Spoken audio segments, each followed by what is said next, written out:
ஆண்டவரே, இந்த வார்த்தைகளை நாங்கள் தியானிக்கின்ற வேளையிலே எங்களுக்கு மன தெளிவை தாரும்.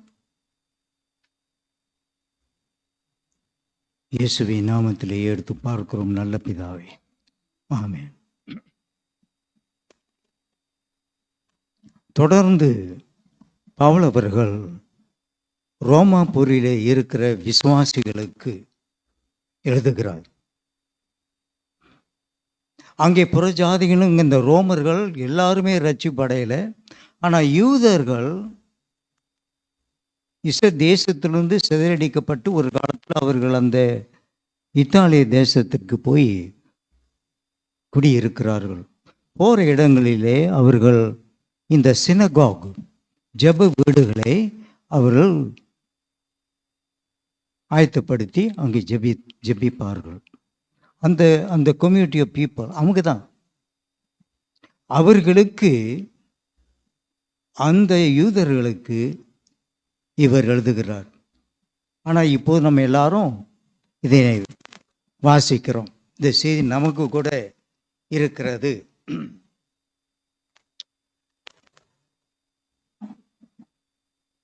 ஒரு யூதன் என்று சொன்னால் அவன் மோசேயுடைய கட்டளையை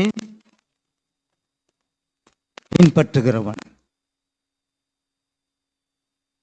அதுதான் அவர்களுக்கு பிரதானமாக இருக்கும். இப்போ கூட நீங்கள் பார்த்தீங்க, இந்த வெயிலிங் வால் இன் இஸ்ரேல் பார்த்தீங்கன்னா அவங்க கையில் ஒரு புக் இருக்கும். இப்படி பார்த்துருக்கீங்களா? தொப்பியை போட்டுக்கிட்டு கருப்பு உடுப்பு போட்டுக்கிட்டு பார்த்துருக்கீங்களா? அந்த மாதிரி நான் ஒருத்தர் தான் பார்த்துக்கிட்டு இருக்கா தெரியும், மற்றவனே என்ன பார்த்துக்கிட்டு இருக்கீங்க? அதான் யோசிக்கிட்டு இருக்கேன். இப்போ பாருங்க, இப்படி செய்யறான் பாருங்க. அதை தான் இந்த முஸ்லீம்காரன் வந்து இந்த மட்ராஸ் போய் பார்த்தீங்கன்னா அவனுங்க அதே மாதிரி கையில் தான் இருக்கேன். என்ன இருப்பானுங்க இருந்தாலும் அதை பார்த்து ஆச்சுக்கிட்டே இருப்பானுங்க. ஓகே.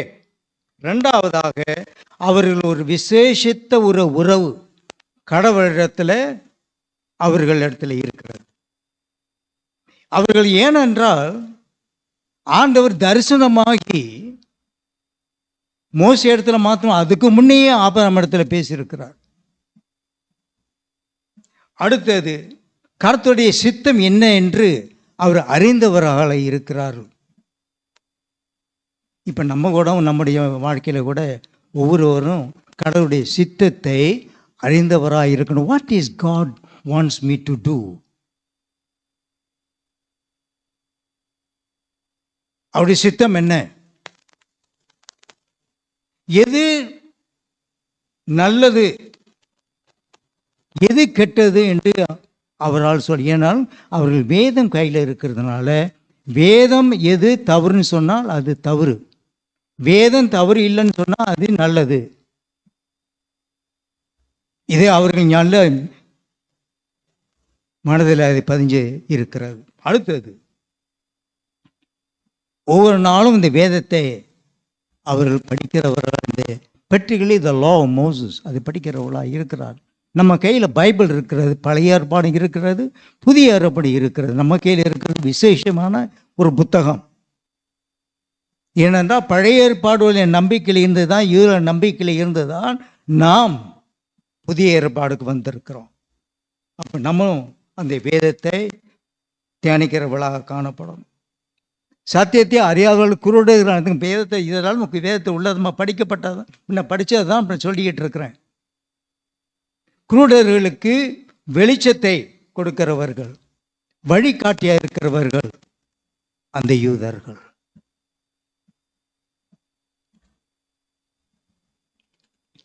இருளை வெளிச்சத்தில், இருளை இருக்கிற மக்கள் வெளிச்சத்தை காணும்படி. அதே தாங்க நம்ம எல்லாரும் ஒரு காலத்தை பாருங்க, இருளை இருந்தோம். அவர்களுடைய வேதம் மூலமாக நாம் வெளிச்சத்துக்கு வந்திருக்கிறோம். நம்முடைய கண்கள் திறக்கப்பட்டு, நம்முடைய இருதயம் திறக்கப்பட்டிருக்கிறது. அடுத்தது he is an instructor to the foolish. அது அர்த்தம் பாருங்க, அந்த தெளிஞ்ச புத்தி இல்லாதவர்களுக்கு இவர் தெளிவு தருகிறார்கள். அந்த தெளிஞ்ச புத்தி இல்லாதனால தான் இந்தியாவில் பாருங்க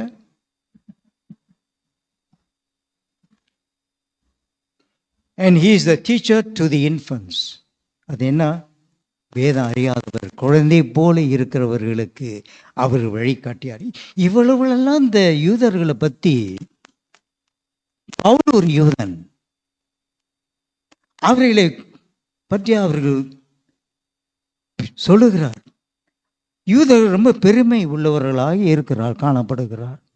ஏனென்றால் எங்களிடத்தில் தான் இவைகளெல்லாம் அடங்கியிருக்கிறது.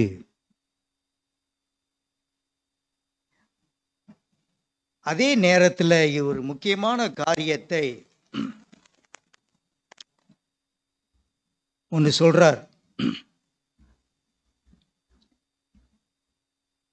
அந்த 24வது வசனத்தை நீங்க பாருங்க. எழுதியிருக்கும்படி தேவனுடைய நாமம் புறஜாதிகளுக்குள்ளே உங்கள் மூலமாய் தூஷிக்கப்படுகிறதே. காரணம் என்னன்னா, அந்த அவர்கள் கொடுக்கப்பட்ட அந்த வேதத்தை சரியாக கடைப்பிடிக்க முடியல. சரியா 10 கட்டளையும் சரியாக அவர்களால் நிறைவேற்ற முடியல. நிறைவேற்றினவர் யாருங்க? ஆண்டவர் மாத்திரம்தான் நிறைவேற்றிருக்கிறார். அப்ப மனுஷர் இதெல்லாம் நிறைவேற்ற முடியாது. ஆகையினால யூதர்கள் பெருமைப்படுவதற்கு அங்க ஒன்றுமே இல்லை. ஏனென்றால் 10 கட்டளைகளிலே ஒரு கட்டளை மீறினாலும் மறந்தாலும் மற்ற நியாயப்பிரமாணங்கள்லாம் இருக்குது. ஏகப்பட்ட நியாயப்பிரமாணங்கள். லேவிய கோத்தம்போக்கு அந்த புத்தகத்தை நீங்கள் படித்து பார்த்தீங்கன்னா, உபாகமும் லேவியராகும் இதெல்லாம் பார்த்தீங்கன்னா அந்த ஏகப்பட்ட நியாயப்பிரமாணங்கள். இப்படிதான் ஒரு யூதன் நடந்து கொள்ளணும் இருக்கிறது. அதில் ஒன்று நீங்கள் நிறைவேற்றி போனால் நீங்கள் பாவத்திலே விழுந்து விட்டீர்கள்னு அர்த்தம். அதனால தான் அப்படி நீங்க செய்யறதுனால புறஜாதிகளை சுற்றி இருக்கிற ஜனங்கள் இந்த யூதர்கள் மோசே கொடுக்கப்பட்ட கட்டளையை 100க்கு 100 அவர்களால் ஃபாலோ பண்ண முடியுமா, நிறைவேற்ற முடியுமா? 100க்கு 100. அப்போ ஒரு கட்டளை மீறினாலும் எல்லா கட்டளையும் மீறினது போல. அப்போ சுற்றி இந்த ஜென்டால்ஸ்லாம் பார்க்குறாங்களே, அதனால தான் என்ன போட்டிருக்கு பாருங்க, தேவனுடைய நாமம் புறஜாதிகளுக்குள்ளே உங்கள் மூலமாய்,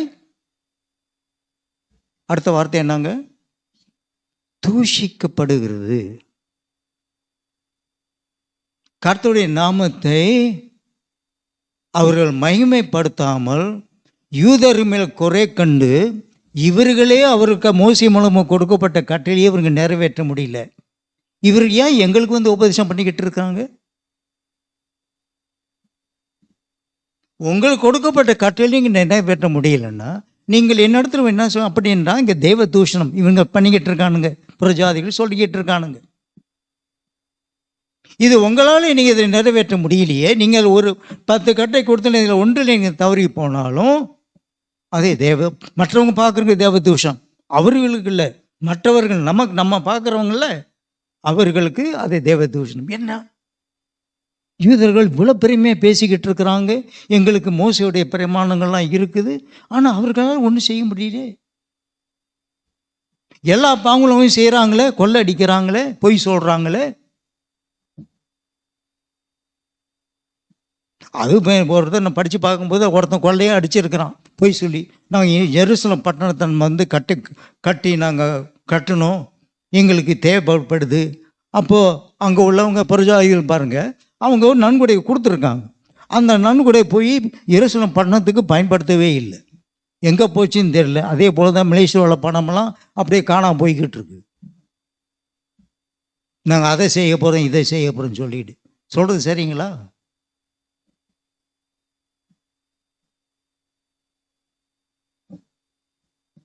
தேவ தூஷணம் அவர்கள் பார்த்து. இப்போ நம்ம கூட பாருங்கள், உலகம் நம்மளை பார்த்துக்கிட்டு இருக்கு. ஆண்டவர் இயேசுடைய போதனை கேட்டுக்கிட்டு தான் இருக்கிறீங்க, ஆனால் நீங்கள் புறமாக நடந்துக்கிட்டு இருக்கீங்களே, அவர் சொல்கிற மாதிரி நீங்கள் நடக்கலீங்களே.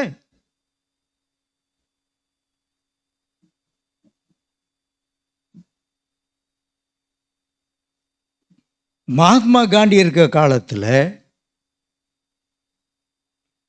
லண்டனில் தான் படித்தார், லோ படிப்பு. அங்கே நிறைய கிறிஸ்தவங்களாம் இருக்காங்க. கிறிஸ்தவங்க தான் வந்து எப்படியாவது இந்த காந்தியை வந்து மனமாற்றம் செய்யணும், சுவிசேஷத்தை அறிவித்து அவரை காப்பாற்றணும், அவர் நம்ம இடத்துல நம்ம வழிக்கு வரணும்னு சொல்லி கிறிஸ்தவங்களாம் நிறைய ஊழியக்காரலாம் செய்திருக்கிறாங்க. அவர் அந்த மலை பிரசங்கத்து மேலே படித்து அதே மேலே மலை பிரசங்கத்தில் என்ன சொல்லியிருக்கிறாரோ அவர் கடைப்பிடிக்க பார்த்துருக்கார். அவர் அதே மாதிரி ஒவ்வொரு மனும் இந்த போலகத்தில் இருக்கணும்னு. அப்போ அநேகர் போய் மகாத்மா காந்தி இடத்துல போய் ஜெபம் பண்ணி இருக்கிறாங்க. அவர் மனம் திரும்பவே இல்லை. ஏன் மனம் திரும்பல? மலைப்பிரசங்க சொல்றதுல காரியங்கள்லாம் நல்லது, எல்லாரும் அதை பின்பற்றுறது நல்லது, அது மாதிரி நடக்கிறது நல்லது. ஆனா நீங்க அப்படி நடக்கிறீங்களா?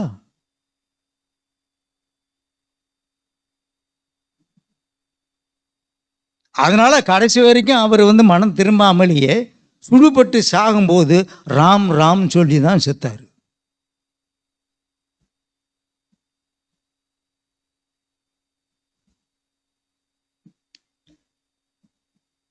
அப்ப அவருடைய பார்வைக்கு கிறிஸ்தவங்கள தேவ தூஷணம் பண்ணிக்கிட்டு இருக்கிறாங்க.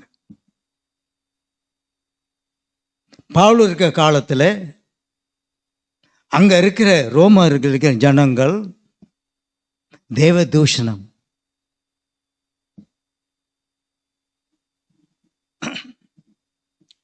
அதனாலதான் லூக்கா 17:2 அங்க ஒரு அருமையான காரியத்தை ஆண்டவர் இயேசு சீஷர்களுக்கு போதிக்கிறார். லூக்கா 17:2 1-2 படிங்க.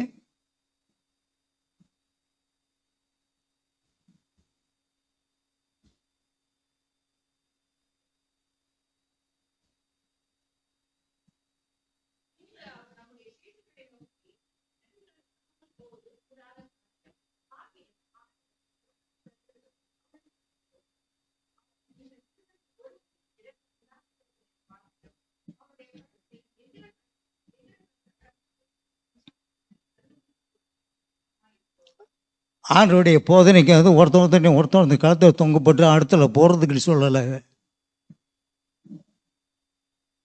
அவர் என்ன சொல்ல வர்றாரு? இடரக்கல்லாக யாரும் இருக்கக்கூடாது. Don't be a stumbling block to a new believer. இடரக்கல்லா இருக்கக்கூடாது. அப்படி இடரக்கல் இருக்கிறவன், அப்படி செய்கிறவன் அவனை என்ன செய்யணுமா? கடினமான காரியம் சொல்றாரு. அப்படி ஏன் இந்த கடினமான சொல்றாரு? அவன் இந்த கடல்ல அவனை கல்லை கட்டி போட்டுருணுமா? கடினம்னா வார்த்தை. ஏன் அப்படி சொல்றாருன்னா நம்முடைய ஜீவியத்தை பத்தி சொல்லுகிறார்.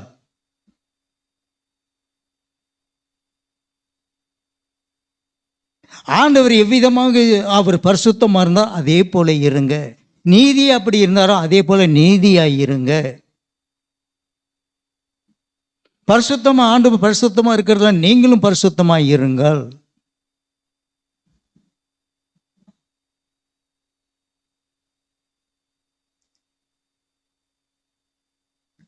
அப்படி இல்லாம இருந்தால் நம்ம தேவ தூஷணம் செய்கிறது போல ஆகிவிடும். பிறருக்கு நம்ம இடர்களாக மாறிவிடும். அதான் இருக்கக்கூடாது. நம்மளை பார்த்து கர்த்தருக்கு பரம பிதாவுக்கு நன்றி செலுத்தணும். அது ஒரு இடத்துல ஆண்டு சொல்றதா இல்லையா? நம்முடைய நல்ல காரியத்தை பார்த்து நம்முடைய பரம பிதாவுக்கு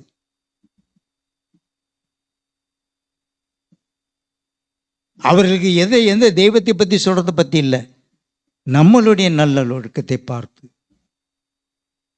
பரமபிதாவுக்கு நன்றி செலுத்துவார்கள் என்று நம்ம வேதத்திலேயே பார்க்கின்றோம். இன்னொரு முக்கியமான காரியத்தை பவுல் போதிக்கிறார். காலமாக அதை செய்கிறவர்கள். அது ஆபிரகாம் காலத்திலேயே சொல்லப்பட்டிருக்கிறது. ஆதியாகமம் 17 எடுத்து பாருங்க. ஆதியாகமம் 17:11 வசனம். ஆபிரகாமுக்கு ஆண்டவர் கட்டளையிடுகிறார். என்ன கட்டளையிடுகிறார் அதை பார்ப்போம். அதை பற்றி சற்று நம்ம கவனிக்க போகிறோம்.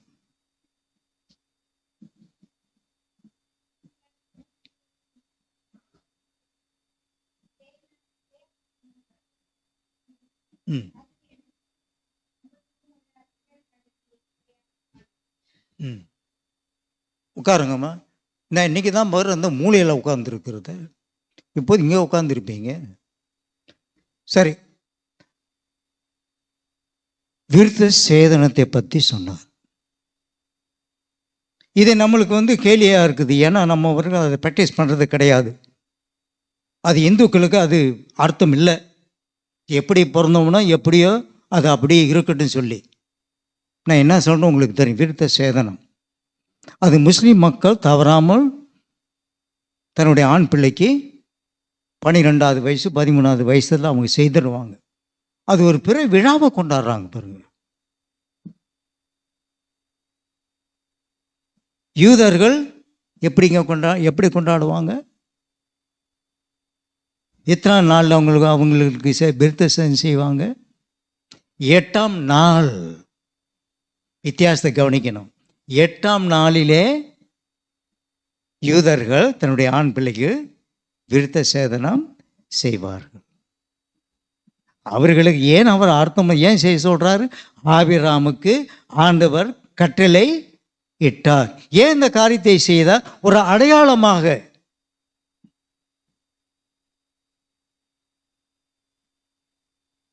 சாம்சன் இருக்க காலத்துலையும் சரி, டேவிட் இருக்க காலத்துலையும் இந்த விருத்த சேதம் இல்லாதவர்களை தான் நான் அடித்து போட்டிருக்கிறேன்னு சொல்லுவாங்க.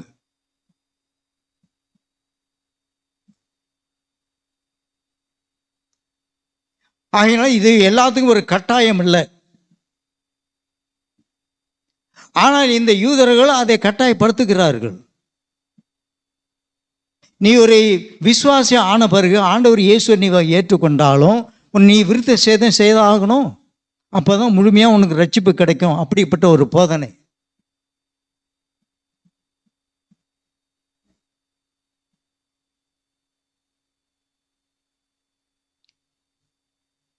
அதை நீ மேன்மையை பாராட்டலாமா? ஆமாம், இந்த யூதர்களுமே மேன்மையை பாராட்டினார்கள்.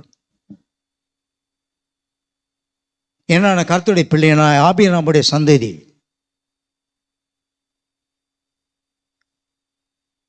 ஒரு அடையாளமா கொடுத்தார். The Jews and the nations. The nation சொல்லும்போது we are the nations.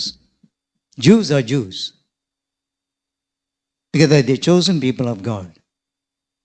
அது ஏற்றுக்கொள்றாங்களோ ஏற்றுக்கொள்ளலையோ அதான் நடந்தது. ஆபிரகாமுடைய சந்ததி.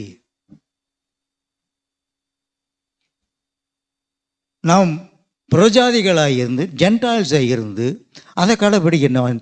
Unless you have a medical ப்ராப்ளம்னா அப்போ அதை கட்டளையாக நம்மளுக்கு கொடுக்கவே இல்லை.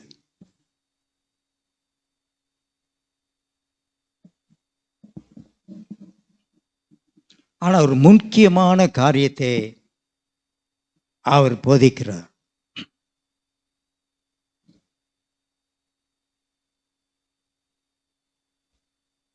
26வது வசனத்தை படிங்க. 25.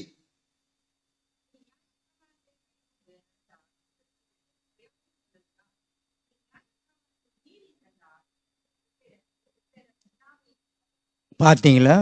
நியாயப்பிரமாணத்தை கீழ்ப்படிந்து நடந்தால் அது அர்த்தம் உள்ளதாக இருக்கிறது. நியாயப்பிரமாணத்தை நீங்கள் உதவி தள்ளிட்டு போனீங்கன்னா, நீங்கள் உங்களுடைய விருப்பத்தின்படி செய்தால், அதை ஏற்றுக்கொள்ளாமல் இருந்தீங்கன்னா நீங்கள் விருத்த சேதம் இல்லாதவர்கள் போல இருப்பீர்கள்.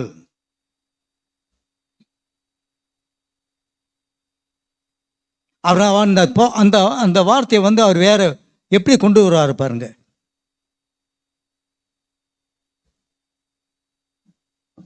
கை கொண்டாலும் அது அர்த்தம் உள்ளது, கை கொள்ளாமல் இருந்தால் அர்த்தமே கிடையாது.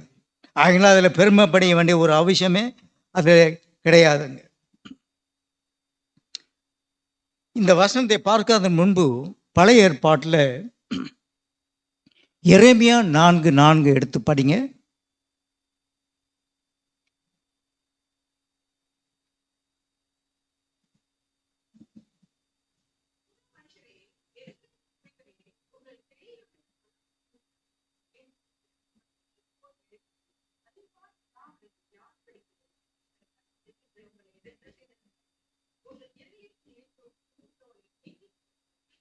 அது என்ன அர்த்தம் சொல்றாரு? விருத்த சேதனம்.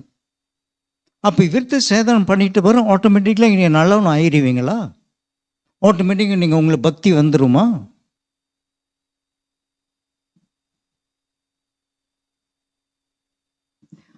அந்த வசனத்தில்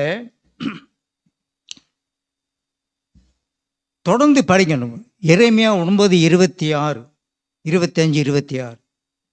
எரேமியா 9:25, 26.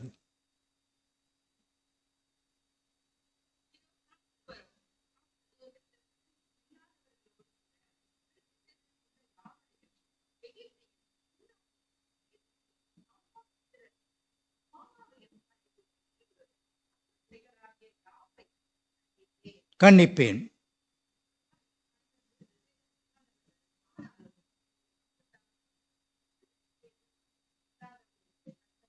விருத்த சேதனம் இருதயத்தில் இல்லாதவர்கள். நான் தட் இஸ் த பாயிண்ட். இதான் நம்முடைய முக்கியமாக நான் சொல்ல வேண்டிய காரியம். Circumcise your heart.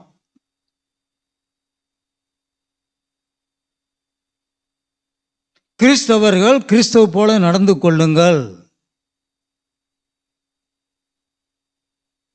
புதிய ஏற்பாட்டில். பழைய ஏற்பாடு என்ன சொல்றாரு? உங்களுடைய இருதயத்தை விருத்த சேதனம் பண்ணிக்கொள்ளுங்கள். Now what that means? It is the heart. அதான் நீங்கள் அப்போ இந்த ஹார்ட் மேட்டர்ஸ் நான் போட்டிருக்கேன் தலைப்பில். ஒன்று வெளியரங்கமாக நீங்கள் செய்கிறீங்க, அது நியாயப்பிரமாணத்துக்கு கீழே நீங்கள் செய்கிறீங்க, ஆபிரகாம் சொன்னபடி நீங்கள் செய்கிறீங்க, எல்லாம் சரி. ஆனால் உங்களுடைய இருதயம் ரொம்ப தூரமாக இருக்குதே, அப்போ என்ன பிரயோஜனம்?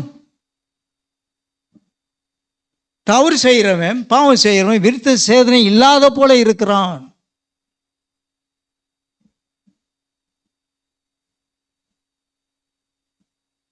Circumcise your heart. அதுக்கு ஒரு லெக்சரர் நான் படிக்கிற காலத்தில் ஒரு லெக்சரர் கூட எழுதியிருந்தார். அந்த புத்தகம் எழுதின ஒரு மலாய்க்காரர், ரட்சிப்படைந்த மலாய்க்காரர் லெக்சர் ஆகிட்டே இருப்பார். Very interesting isn't it?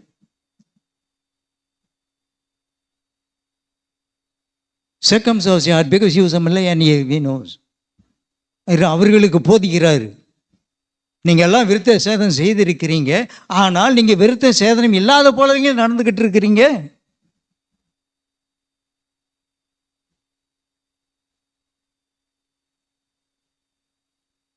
So heart, அந்த இருதயத்திற்கு தான் அவர் கடைசியாக அதை பற்றி தான் முக்கிய. விருத்த சேதனம்னா இதுதான் அர்த்தம்.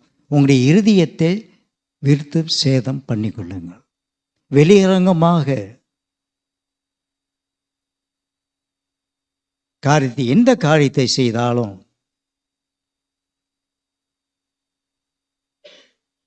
உங்களுடைய இருதயமானது சரியா இருக்கணும். நம்முடைய நோக்கம் சரியா இருக்கணும்.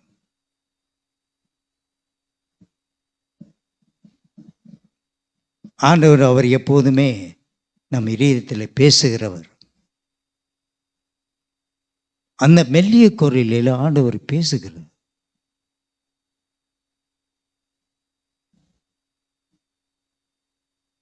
பவுல் என்ன சொல்றாரு? கண்டிக்கிறார், யூதர்களை கண்டிக்கிறார்.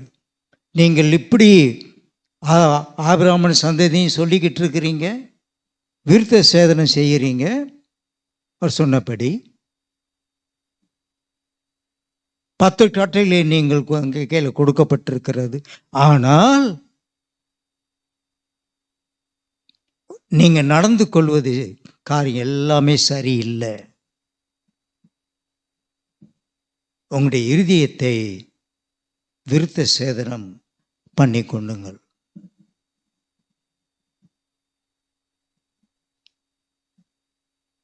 நம்ம இப்போ அதை எப்படி எடுத்துக்கொள்வது? விருத்த சேதனம் செய்யாதவர்கள் நம்முடைய இருதயத்தை சுத்தம் பண்ணி கொள்ளுங்கள்.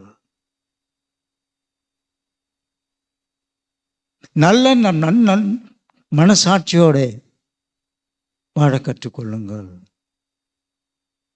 அதனால தான் அந்த இருதயத்தை பற்றி வேதத்தை நிறைய ஊழியக்காரர்கள் புதிய ஏற்பாட்டில் உள்ள கடிதங்கள் எல்லாம் பார்த்தீங்கன்னா அதுதான் ஆண்டவர் இயேசு அதை தான் சொல்றார்.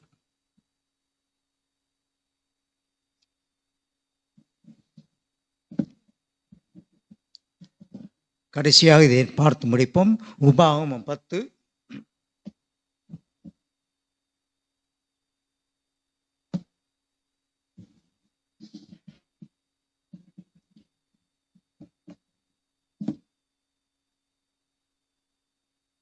அங்கே 12 இருந்து 16 வரைக்கும்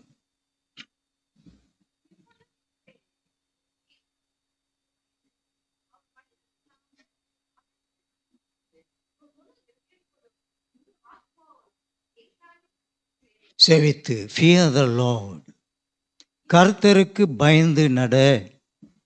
அப்படி என்று ஏன் நம்ம அடிக்கடி இந்த வார்த்தையெல்லாம் கேட்கணுமா? நம்ம சில நேரங்களில் கடவுள் பயம் இல்லாமல் துணிகரமாக பாஸ் செய்திருவோம்.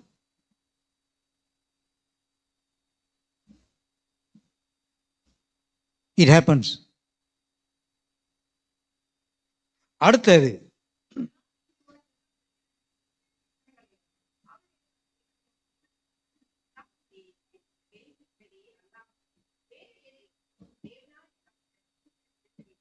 வேற இடத்துல ஒன்று கருத்து நீ கேட்கல.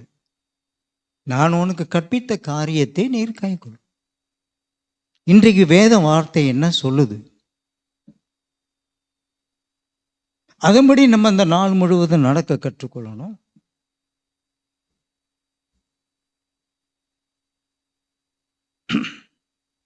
Walk in all his ways.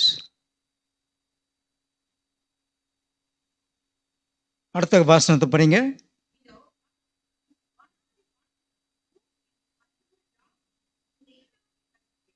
எல்லாமே கர்த்தருடையவைகள். 15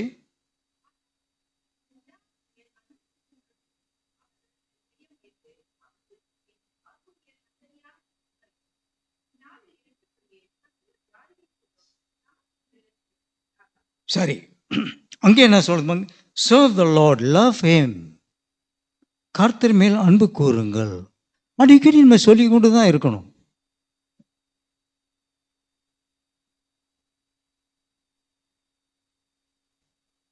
உறுதிப்படுத்திக் கொள்ளணும்.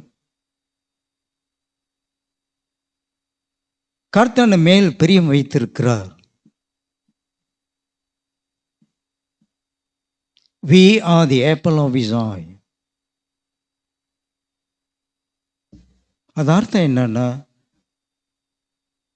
மற்றவர்களுக்கு அந்த உறவு தெரியாது. கர்த்தர்களுக்கு வந்த பிறகுதான் தெரியும்.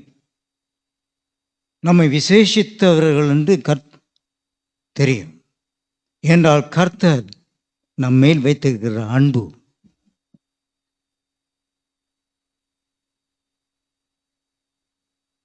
உலகம் தோன்றாததுக்கு முன்னையே அவர் பேர் சொல்லி அழைத்ததுனால எத்தனையோ வருஷம் ஆண்ட பிறகு, எத்தனையோ ஆயிரம் வருஷம் பிறகு நம்ம ரட்சிப்பு அடைந்திருக்கிறோம். அவருடைய ஞானம் எவ்வளோ பெரியது பாருங்க.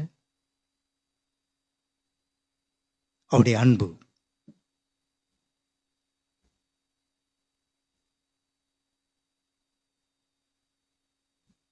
அவருக்கு சேவை செய்யறது எவ்வளவு ஒரு அருமையானது. Because we are serving the King of Kings and the Lord of Lords. அதனால அவருடைய நாமத்தை வீணிலே போடக்கூடாது. அருமையாக கர்த்தர் நம்மை எச்சரிக்கைப்படுத்தி கொண்டே இருக்கிறார் இந்த வசனம் மூலமாக. Observe the Lord's command and decrease. அப்போ பழைய ஏற்பாடு சொன்னார், மோசே அவர் மக்கள் இடத்துல பேசுகிறார். இது இப்ப ஆண்டவர் இயேசு நம்ம அதே காரியத்தை நம்ம இடத்துல பேசுகிறார்.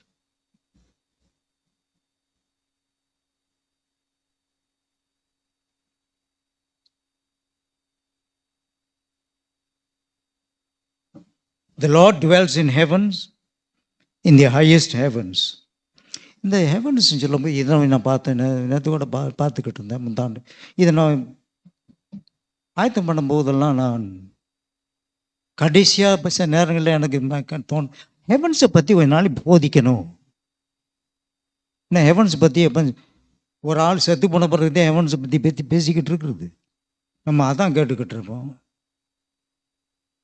One man was taken to seventh heaven. Paul சொல்றார், ஏழாவது எங்க போட்டிருக்கா இல்லையா வேதத்தில்?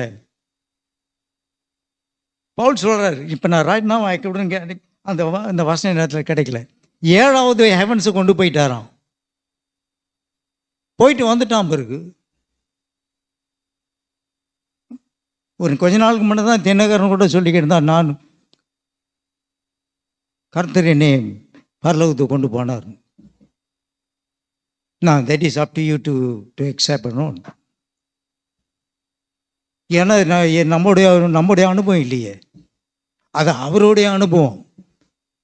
நம்மளுக்கு அந்த அனுபவம் கொடுக்கல கர்த்தர். Right? whether we know about heaven, but heaven is there.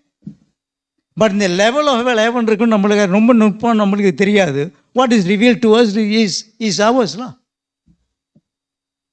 The heavens. Okay?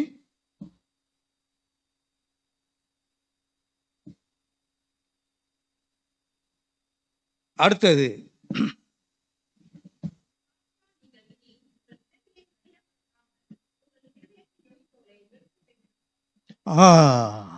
என்ன சொல்றாரு இப்போ மோசே? ஆவியை கடினப்படுத்தாமல் உங்கள் இருதயத்தை என்ன போட்டிருக்கு? ஆகையால் நீங்கள் இனி உங்கள் பிடரினா கழுத்து கடினப்படுத்தாமல் உங்கள் இருதயத்தில் நுனித்தோலை விருத்த சேனங்கள். இருதயத்தை circumcise your heart. Let our mind be renewed.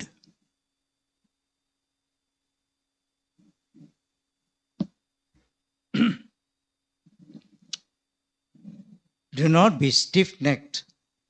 Do not be proud of your ancestry.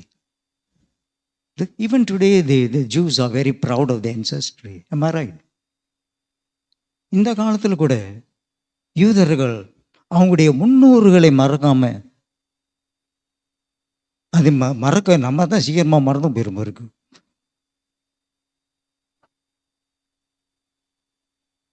Forefathers, God of gods and the Lord of lords, great, mighty and awesome is our God.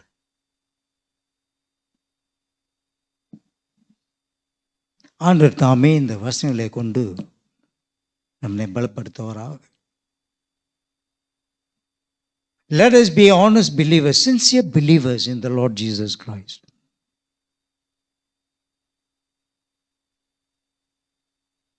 நம்முடைய இருதயத்தை என்ன சொல்றப்ப அப்ப சொன்னாரு, யூதர்களுக்கு அது போதிச்சாரு.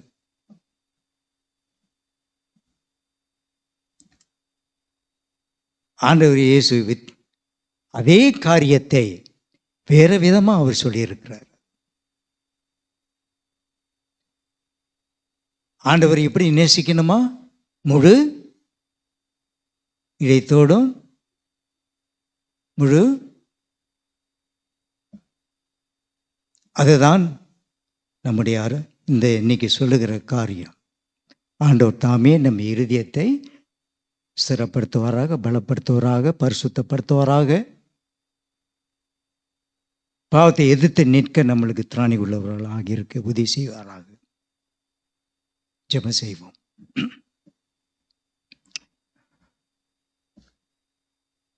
ஆண்டவரே ஸ்தோத்திரம்.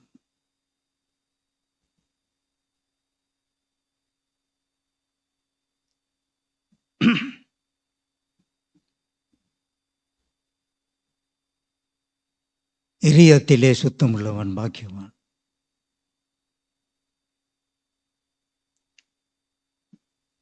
ஆண்டவர், எங்கள் மூலமாக உம்முடைய நாமம் மகிமைப்படுவதாக.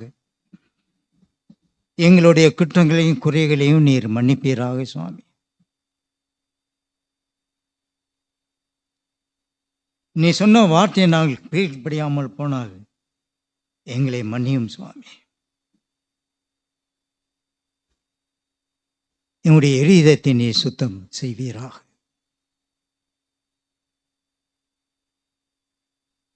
கந்தையானாலும் அது வெண்மையாகட்டும் ஆண்டவரே.